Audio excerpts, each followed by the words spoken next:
गुरु और शिष्य की कहानी।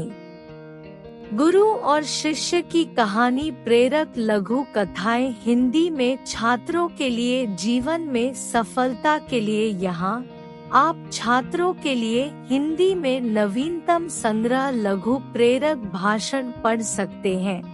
जीवन के सबक, प्रेरक उदाहरण, सफलता की कहानी और युक्तियाँ। एक गुरु और शिष्य जंगल से होते हुए अपने गांव जा रहे होते हैं। अंधेरा काफी हो चुका था। शिष्य ने अपने गुरु से कहा कि गुरु की काफी रात हो चुकी है, अगर आप कहे तो आज की रात यही आसपास के किसी गांव में गुजार ले। गुरु जी ने अपना सर हिलाया और वो आसपास के गांव में एक छोटे से घर के पास जाकर रुके। अब जैसे ही वहां गए तो गुरु जी के शिष्य ने दरवाजा ठकठकाया। उस घर से एक गरीब आदमी बाहर आया तो गुरु जी ने बोला, हम अपने गांव जा रहे थे, लेकिन काफी रात होने के वजह से हमने इसी गांव में रुकने को सोचा। क्या हम आज रात आपके यहाँ रुक सकते हैं? गरीब आदमी बोला, हाँ क्यों नहीं, आप दोनों अंदर आ जाइए। अब जैसे ही गुरु जी अंदर गए, उन्होंने देखा कि उस आदमी के घर में बहुत ज्यादा गरीबी थी। गुरु जी ने उससे पूछा कि आप काम क्या करते हो? वह गरीब आदमी बोला कि मेरे पास बहुत सारी जमीन है। तो गुरु जी ने बोला, अगर तुम्हारे पास बहुत सारी जमीन है तो इस तरह से क्यों रह रहे हो? वह आदमी बोला, यह किसी काम की नहीं है। गांव वाले बोलते हैं कि ये बंजर जमीन है, यहाँ पर कुछ भी नहीं उगाई जा सकती है और वहाँ फसल उगाना बहुत बड़ी बेवकूफी है। गुरु जी ने बोला कि तुम्हारा गुजारा कैसे होता है?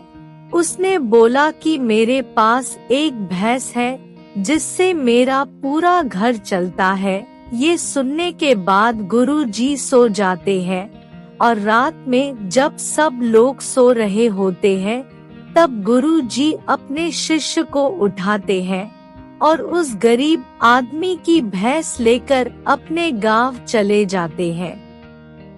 शिष्य अपने गुरु से पूछता है कि गुरु जी, कहीं आप ये गलत तो नहीं कर रहे हैं? उस गरीब आदमी की रोजी रोटी इसी भैंस की वजह से चलती है।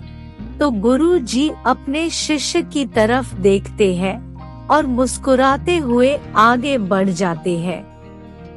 उस बात को तकरीबन 10 साल गुजर जाती है और जो गुरु का शिष्य था वह बहुत बड़ा गुरु बन चुका था। तो एक दिन उन्हें उस गरीब आदमी की याद आती है कि मेरे गुरु ने उस आदमी के साथ अच्छा नहीं किया था, मुझे एक बार चलकर देखना चाहिए कि वह आदमी अब किस परिस्थिति में है।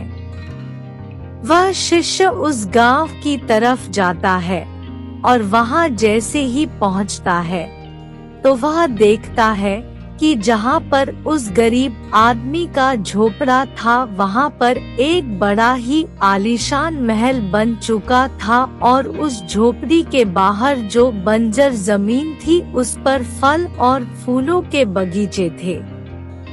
तभी उधर से उस घर का मालिक आता है।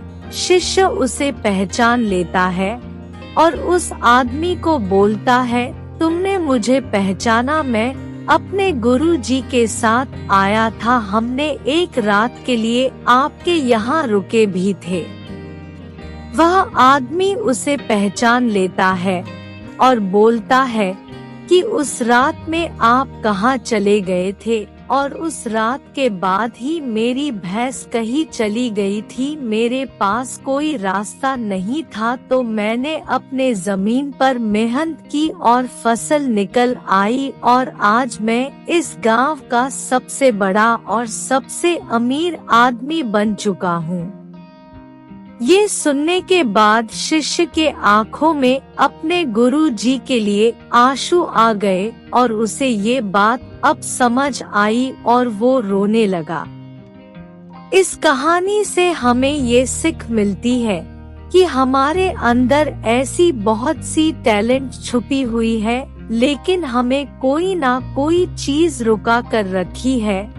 वो आपके फैमिली वाले भी हो सकते हैं, आपको जॉब भी हो सकती है, कुछ और भी हो सकता है। देखिए, आपके पास भी तो भैंस की जैसी कोई दूसरी चीज तो नहीं है जिसने आपको आगे बढ़ने से रोक कर रखा है। अगर ये वीडियो अच्छा लगा है तो लाइक करें, शेयर करें दोस्तों के साथ। Thanks for watching.